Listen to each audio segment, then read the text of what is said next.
हे दोस्तों, कैसे हैं आप सब। उम्मीद करता हूँ भाई आप लोग अच्छे होंगे, बढ़िया होंगे। दोस्तों, फैक्ट फोरम में आप सभी का एक बार फिर से स्वागत है। दोस्तों, ये बात तो कड़वी है पर सत्य भी है कि दुनिया में आज भी पुरुषों को ही प्रमुख माना जाता है। आज भी हम एक ऐसे समाज में जी रहे हैं जो पुरुष प्रधान है, जहाँ फैसला लेने का अधिकार मर्दों तक ही सीमित है।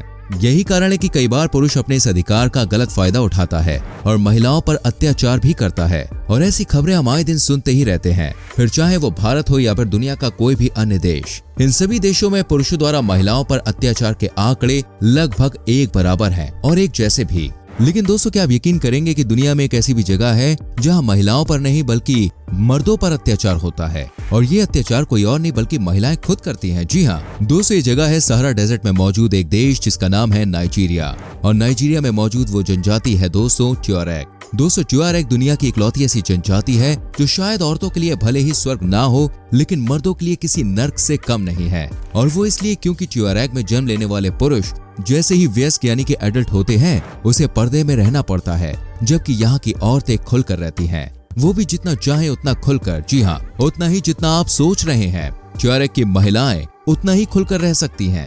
यही नहीं, वो चाहे तो किसी भी अनजान पुरुष के साथ शारीरिक संबंध भी बना सकती हैं। यह अधिकार उन्हें समूचे जीवन काल के लिए मिलता है। शादी से पहले या फिर शादी के बाद ट्यूअरेग की महिलाएं जब चाहें और जिसके साथ संभोग कर सकती हैं, जबकि दूसरी तरफ पुरुषों को ऐसा कोई भी अधिकार ये जनजाति नहीं देती। अधिकारों का दमन तो इस हद तक है कि ट्यूअरेग के पुरुषों को पर्दे में कुछ इस तरह रहना पड़ता है जिससे वो केवल अपनी आंखें और नाक खोल सकते हैं। इसके अलावा इन लोगों को अपना समूचा शरीर ढक कर ही रखना पड़ता है, और अगर कोई ऐसा करते हुए नहीं पाया जाता तो उसे दंड स्वरूप यातनाएं झेलनी पड़ती हैं। कमाल की बात तो यह है कि इस जनजाति में रहने वाली महिला जितना ज्यादा अपने शरीर को खोलकर रखती है, वो उतनी ही खूबसूरत होती है और पावरफुल मानी जाती है। वहीं पुरुषों के संबंध में यह माना जाता है कि ट्यूअरेग निवासी मर्द अगर अपने शरीर को ढक कर नहीं रखता तो बुरी आत्माएं उस पर हमलावर हो जाती हैं, जिसके चलते वो अपनी जान गंवा सकता है। इसीलिए ट्यूअरेग के पुरुष खुद को ढक कर रखते हैं ताकि वो बुरी आत्माओं के साए से बचे रह सकें। दोस्तों, भूत प्रेत से संबंधित ये मान्यताएं कितनी गहरी और डराने वाली होंगी, इसका अंदाजा आप इस बात से ही लगा सकते हैं कि इस जनजाति में रहने वाले माता पिता अपने लड़कों को जवान होने से पहले ही पगड़ी बांधने का हुक्म दे देते हैं, और जब वही लड़का 25 की उम्र तक पहुंचता है तो उसे नकाब पहनाकर पूरी तरह से ढक दिया जाता है। ऐसा सिर्फ इसलिए किया जाता है ताकि ट्यूअरेग की नई और जवान नस्ल बुरी आत्माओं से बची रह सके। ट्यूअरेग नौजवानों को यह नकाब हर समय पहनना होता है। कमाल की बात तो ये भी है कि अगर वो इस नकाब को नहीं पहनते तो उन्हें बदनामी भी झेलनी पड़ती है। जिस तरह हमारे समाज में लोग लड़कियों पर लांछन लगाते हैं, ठीक इसी तरह ट्यूअरेगी पुरुषों को पर्दा न करने के चलते अपमानित होना पड़ता है। ऐसा पुरुष खुद अपनी शादी में भी पर्दा करके ही शामिल हो सकता है, जबकि उसकी दुल्हन जैसे चाहे अपनी शादी में आ सकती है। जैसे का मतलब बिल्कुल वैसा है जैसा आप सोच रहे हैं। वैसे एक तरफ जहां ज्यादा पर्दा करना पुरुषों के लिए अत्याचार का प्रतीक है, तो यही पर्दा ट्यूअरेग के पुरुषों के लिए उसे एक अच्छा जीवन साथी दिलाने के भी काम आता है। अब इस जनजाति में पार्टनर चुनने का एक अधिकार महिलाओं को है, तो महिलाएं भी उसी पुरुष को अपना जीवन साथी बनाती हैं जो ज्यादा से ज्यादा पर्दे का पालन करता है। वहीं पुरुष भी ऐसी लड़की की कामना करते हैं जो कम से कम पर्दा करती हो, अपना चेहरा खुला रखती हो, कम से कम कपड़े पहनती हो। दोस्तों, है ना कमाल की जनजाति। सच बताना, क्या आपका भी मन कर रहा है कि काश अपने जीवन में एक बारी सही इस जनजाति को मैं अपनी आंखों से देखूं? क्योंकि मेरा तो मन भाई बहुत जोर से कर रहा है कि महिला प्रधान इस जगह को अपनी आंखों से देखूं। ट्यूअरेग महिलाओं को नाचना और गाना भी बेहद पसंद होता है, और इन्हें ऐसा करते हुए देखना यहाँ के पुरुषों को चेहरा और शरीर खोलने के साथ साथ ट्यूअरेग जनजाति के पुरुष ये भी कामना करते हैं कि उन्हें एक नाचने और गाने वाली बीवी मिले, जिसे पाकर वो अपने आप को धन्य समझते हैं। धन्य इसलिए क्योंकि एक महिला जो अधिकारों के मामले में पहले ही इतनी पावरफुल होती है, उसे नाचना गाना आने के चलते समाज में उसका स्टेटस और भी ज्यादा हाई हो जाता है। अब ऐसी महिला के साथ जिस भी पुरुष का नाम जुड़ेगा वो खुद को लकी तो समझेगा ही। हालांकि विडंबना देखिए कि ट्यूअरेग के पुरुष ऐसी महिलाओं को पाकर खुद को धनवान समझते हैं जो शादी से पहले भी किसी के साथ शारीरिक संबंध बना सकती है, जिससे चाहे जबरदस्ती शादी कर सकती है, और तो और शादी के बाद उसे जब चाहे छोड़कर दूसरे मर्द के साथ एक बार फिर से संबंध बना सकती है। ऐसी महिला ट्यूअरेग जनजाति के नौजवानों की ड्रीम गर्ल होती है। ये जनजाति तब आपको और भी ज्यादा हैरानी में डाल देगी जब आपको पता चलेगा कि आज जहां लगभग समूची दुनिया में स्लेवरी यानी गुलामी का कॉन्सेप्ट मिट चुका है, ट्यूअरेग वो ट्राइब है ऐसे में जहां इन रीति रिवाजों के अलावा गुलामी की प्रथा भी जारी है। यहाँ आज भी गुलाम बेचे व खरीदे जाते हैं।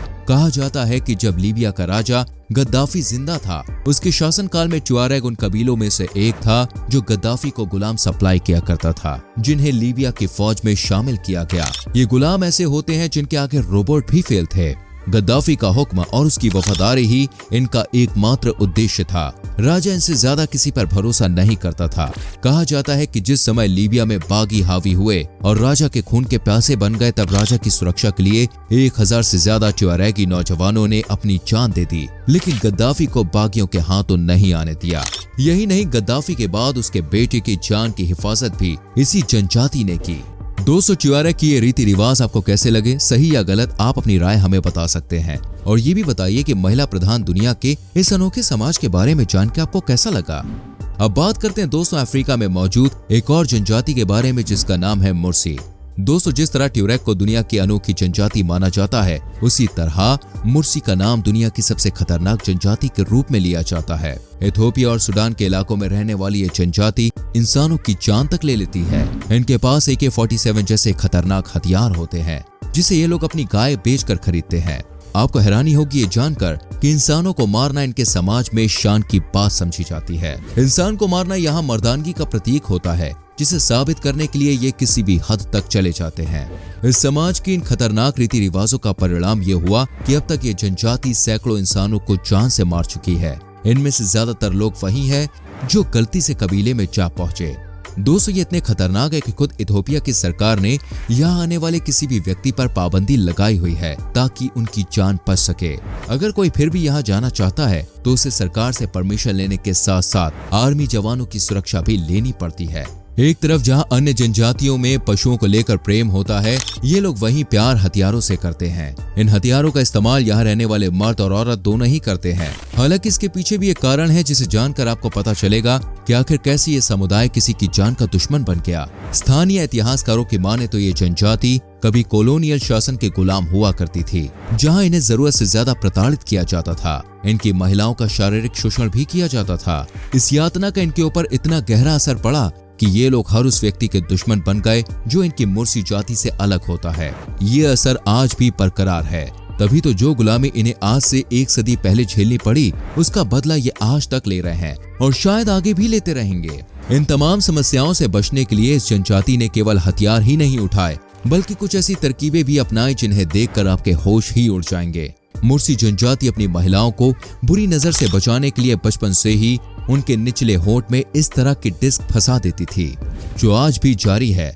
ऐसा इसलिए किया जाता है ताकि उनके होंठ पूरी तरह से लटक जाएं और वो बदसूरत दिखें, ताकि कोई भी उनका शोषण ना कर सके। इस प्रक्रिया की शुरुआत लड़कियों के पैदा होने पर ही कर दी जाती है, जो उसके जवान होने और फिर शादी हो जाने के बाद भी नहीं रुकती। मुर्सी जनजाति की महिलाएं डिस्क को अपने समूचे जीवन काल तक पहनती हैं, क्योंकि उनका मानना है कि इस डिस्क की वजह से उनके जीवन की रक्षा होती है और वो हर तरह के शोषण से बच पाती हैं। शादी से याद आया दोस्तों, इस समुदाय में शादी भी बड़े ही अनोखे ढंग से होती है। मुर्सी पुरुष जिस भी महिला को पसंद करता है, उसका परिवार उसके घर रिश्ता लेकर जाता है, जहां वो उपहार के तौर पर AK-47 और कुछ गाय देता है। इससे ये पता चलता है कि लड़के का परिवार कितना सक्षम है। यही नहीं, एक लड़की से शादी करने के लिए कई उम्मीदवार भी होते हैं, जो आपस में फाइट भी करते हैं। इस लड़ाई में जो भी जीतता है, वो लड़की का पति कहलाता है। मुर्सी पुरुष गाय चराने और जनजाति की रक्षा करते हैं, तो वहीं इनकी महिलाएं घरों का निर्माण करती हैं। नदी से पानी भरना, बच्चे पालना और खाना बनाना इनके मुख्य काम होते हैं। दोस्तों, आप इन दोनों ही जनजाति को पिछड़ा हुआ मान सकते हैं, इनके तौर तरीके पर अचंभित हो सकते हैं, लेकिन एक बात सच है कि इन लोगों ने प्रकृति के बीच में रहते हुए भी प्रकृति को तिनका भर नुकसान नहीं पहुंचाया। वहीं दूसरी तरफ हम लोग हैं जिन्होंने विकास तो बहुत किया, लेकिन इस धरती को नुकसान भी उतना ही पहुंचाया है। इस हिसाब से कौन सही कौन गलत आप खुद तय कीजिए। तो दोस्तों, ये थी अफ्रीका में मौजूद 2 ऐसी जनजातियां जो बेहद ही अजब गजब हैं। आपको ये जानकारी कैसी लगी कमेंट करके बताएं, वीडियो को लाइक करके शेयर करें और आने वाली वीडियोस को देखने के लिए चैनल को सब्सक्राइब करके बेल आइकन प्रेस करें। मिलते हैं अगली वीडियो में।